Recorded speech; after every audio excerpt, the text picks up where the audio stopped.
Good morning, everyone. Happy 4th of July. It's going to be my first one to celebrate. I'm excited.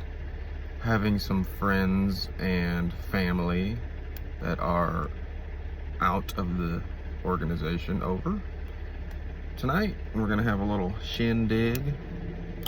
Anyway, what I wanted to talk about this morning was I was always told when I was a Jehovah's Witness that the circuit overseers and the governing body take a vow of poverty. In other words, they take a vow to be like Jesus and not have a job and to live day to day, not knowing where their next meal is going to come from, and trust in Jehovah. Well, that sounds all well and good, except for I don't think we can consider the way they're living poverty. Because, first of all, I don't know if this vow of poverty is an actual vow. I mean, I don't know when they become a governing body member or a circuit overseer. I don't know if there's like a hand on the Bible, raise your right hand kind of vow, or if this is just like a internal thing that's kind of unspoken. I'm not sure. But anyway, do you remember when the circuit overseer used to come around and they would stay in somebody's house? When I was a kid, that's just how it was. They would stay in one of the congregation members' homes, somebody that had extra room. It was usually like an elder or maybe an older brother that had a big house and had nothing to do with as far as having children living at home and stuff. Didn't have that anymore, so they would stay there.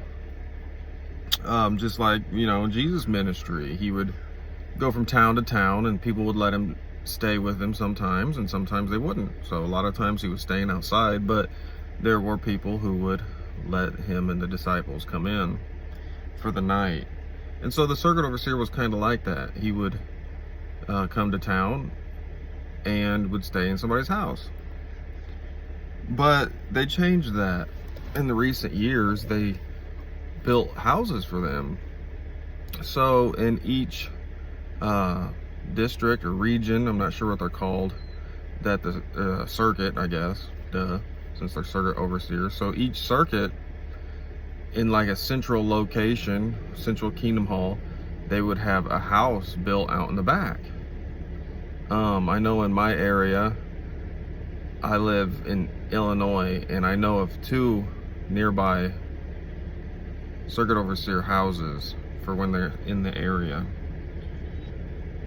So these aren't, giant major houses.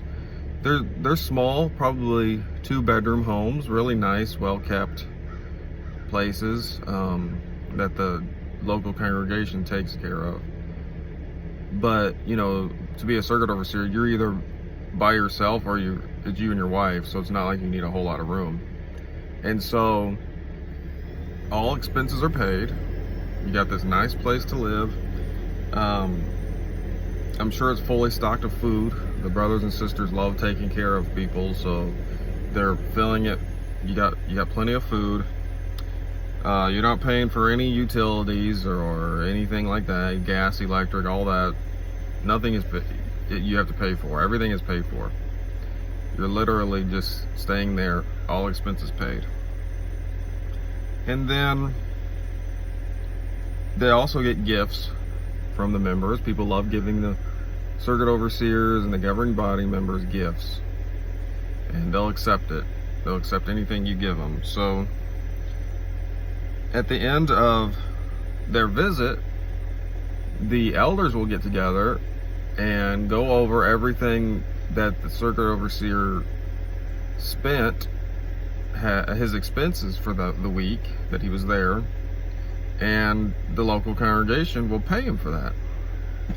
So is this really a life of poverty?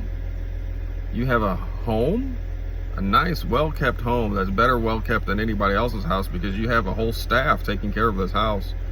basically 365 days a year for free. So you have a free home, don't pay any expenses, all your food is paid for, you never have to worry about where a meal is going to come from, you're showered with gifts, and this isn't even counting the expenses paid for travel, such as with the governing body, they're traveling all around the world to give talks at conventions and things like that. All that's paid for. The circuit overseer and governing body, they all have cars that are paid for. The car insurance is paid for. The gas for the car is paid for. And these aren't little 1995 Ford Escorts. You know, this is usually a brand new, at least within the year. So it'd be 2018 to 2019 vehicles. And they're usually Buicks and Cadillacs, I've noticed, for some reason. You know, the older guy kind of car. But Buicks and Cadillacs are not cheap. And so those are paid for. Like I said, the insurance, gas, everything is paid for. And their trips. So I don't really see this as a life of poverty. They also get a stipend, you know, each month. It's not much. It's probably like maybe $200 or something like that. But everything's paid for. They wake up in the morning, have nothing to worry about, because if they want something, they need something, it's there. That is not a vow. To me, that's not a vow of poverty. You know, a vow of poverty is waking up not knowing how you're going to survive that day, but trusting in God and He'll provide. And that's what they say they're doing, but that's not really what that is. You know, if I know I have a car that's paid for and I know that I have a house that's paid for, that's not a vow of poverty. So I did the math, and if you're talking about a house, you know, those little houses in the normal world would be about $900 a month probably in a mortgage. Gas, I said $80 a month, but I guarantee it's more than that. Probably more like $180 a month, because they're driving all over the place. Car insurance and the car payment, that'd be about $400 a month. Their allowance, their stipend, about $200 a month. Food is about $75 a day probably. Travel, $5,000 to $10,000 a year at least for travel. So we're looking at, you know, at least, and gifts also. So we're looking at $30,000 to $35,000 a year just in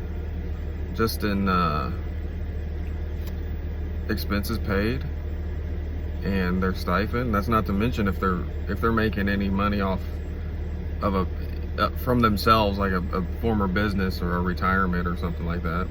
So these people are not living in poverty. The American poverty level in 2019, I looked it up, it's $16,910 a year. So if you're making about $17,000 a year, you're living in poverty in the United States. About $17,000 and under is poverty. So when your expenses come out to about $35,000 a year, that's not even poverty level legally speaking. So I can't really see them being, you know, this vow of poverty. And you see them with their nice suits and their rings, and they always have brand new tablets and computers, and their phone, by the way, is also paid for. Their phone bills. So this is not poverty. Give me your thoughts.